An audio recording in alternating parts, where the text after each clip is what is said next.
శ్రీలంకతో జరుగుతున్న 2 టెస్టుల సిరీస్లో భారత జట్టు ఎంపిక విధానంపై ప్రతి ఒక్కరూ ఆశ్చర్యాన్ని కనబరుస్తున్నారు. Friends, Gautam Gambhir head coach గా వచ్చినప్పుడు అంటే తను వచ్చే ముందు పెట్టిన రూల్ ఏంటంటే సెలక్షన్ లో కూడా నేను వేలుది పెడతాను, సెలక్షన్ లో కూడా నేను ఖచ్చితంగా నా వంతు ఐడియాస్ ఇస్తాను, నా సజెషన్స్ నా డిసిషన్స్ కూడా మ్యాటర్ అంటూ ఒక రూల్ అయితే పెట్టాడు.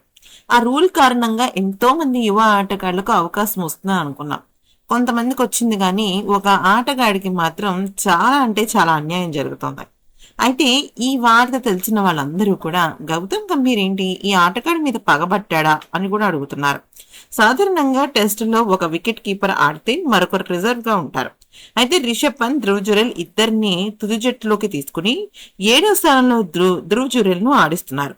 రెగ్యులర్ గా test batter Sarfaraz Khan squad లో అందుబాటులో ఉన్నప్పటికీ అతనిని ప్లేయింగ్ 11 లో చేర్చకుండా పక్కన పెట్టడం తీవ్రమైన అసంతృప్తికి దారితీసింది. మ్యాచ్ మధ్యలో ఇద్దరు కీపర్లు ఒకేసారి గాయపడితే ఎదురయ్యే ఇబ్బందులను పరిగణనలోకి తీసుకోకుండా మేనేజ్మెంట్ తీసుకుంటున్న ఈ నిర్ణయం అసలు కరెక్ట్ కాదు అన్న వాదనలు వినిపిస్తున్నాయి. సీనియర్ ఆటగాడు చటేశ్వర్ పుజారా రిటైర్మెంట్ తర్వాత స్పెషలిస్ట్ టెస్ట్ బ్యాటర్ల ప్రాధాన్యం పెరిగిన వేళ ఈ తరహా ప్రయోగాలు జట్టును చాలా ఎక్కువగా దెబ్బతీస్తాయి. ముఖ్యంగా ఇదే విషయాన్ని చాలా మంది ప్రశ్నిస్తున్నారు. సర్ఫరాజ్ ఖాన్ని మొదటగా ఫిట్నెస్ సమస్యలతో నువ్వు లావుగా ఉన్నావంటూ పక్కన పెట్టారు. తర్వాత తను వెయిట్ తగ్గినా కూడా తన ఆటకి గుర్తింపు లేకుండా పక్కన పెడుతున్నారు. 2024 ఆస్ట్రేలియా పర్యటన నాటి సంఘటనలో ఇదే విషయం గుర్తొస్తుంది.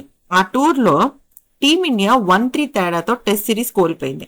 4వ టెస్ట్ లో భారత్ 148 పరుగుల తేడాతో ఓడిపోవడం ఆ సిరీస్ లో మనం చూసాం. ఆ మ్యాచ్ ముగిసిన తర్వాత డ్రెస్సింగ్ రూమ్ లో ఆటగాళ్లపై హెడ్ కోచ్ తీవ్రమైన ఆగ్రహాన్ని వ్యక్తం చేశాడు. అయితే ఈ అంతర్గత విషయాలు బయటకి పొక్కడంతో బోర్డు వర్గాల్లో ప్రకంపనలు సృష్టించారు. విలేకరుల సమావేశం సైతం ఆ సంఘటనపై చాలా పెద్ద చర్చ జరిగింది. డ్రెస్సింగ్ రూమ్ లో జరిగిన సంభాషణలో సర్ఫరాజ్ ఖాన్ తన జర్నలిస్ట్ మిత్రుడితో పంచుకోవటమే సమాచారం బయటకు రావడానికి కారణమని అంతర్గత విచారణలో వెల్లడైంది. కాబట్టి ఆనాటి నుంచి జట్టు ఎంపికలో అతనికి అవకాశాలు తగ్గడం జరుగుతోంది. 28 ఏళ్ల సర్ఫరాజ్ ఇప్పటి వరకు 6 టెస్టుల్లో 37.1 సగటుతో 371 పరుగులు సాధించాడు. ఇందులో ఒక సెంచరీ కూడా ఉంది. అందుకనే గౌతమ్ గంభీర్ తన పగను బయట ప్రపంచానికి కనిపించనివ్వకుండా స్క్వాడ్ లో అయితే తీసుకుంటున్నాడు, కానీ సర్ఫరాజ్ కానీ తర్వాత ప్లేయింగ్ 11 లో మాత్రం తనకు అస్సలు అవకాశం ఇవ్వడం లేదు. ఇక్కడ మీ కిందకు చెప్పినట్టుగా 2 వికెట్ కీపర్లని కూడా తుది జట్టులో ఎందుకు పెడతారు? ఒకరిని రిజర్వ్ లో పెడతారు. అంటే ధ్రువ్ జురెల్ స్థానంలో సర్ఫరాజ్ ఖాన్ రావాలి, కానీ ధ్రువ్ జురెల్ కూడా మళ్ళీ అవకాశం ఇవ్వడం జరుగుతుంది. అద్భుతమైన గణాంకాలు, భారీ ఇన్నింగ్స్ లో ఆడే సామర్థ్యం ఉన్నప్పటికీ వ్యక్తిగత కారణాలతో అతన్ని పక్కన పెడుతున్నారన్న ఆరోపణలు వినిపిస్తున్నాయి. కొలంబో వేదికగా ఆగస్టు 23న 2వ టెస్ట్ ప్రారంభమైంది. ఈ నేపథ్యంలో గనక మనం చూసినట్టయితే 33 ఏళ్ల సలాంష్ జైన్ అయితే ఎంట్రీ ఇచ్చాడు, కానీ పాపం మళ్ళీ సర్ఫరాజ్ ఖాన్ కి మొండి చెయ్యి ఎదురైంది.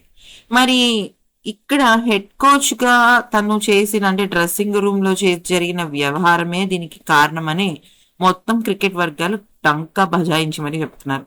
చూద్దాం ఎంతవరకు ఈ పగ అనేది కొనసాగుతుంది అనేది.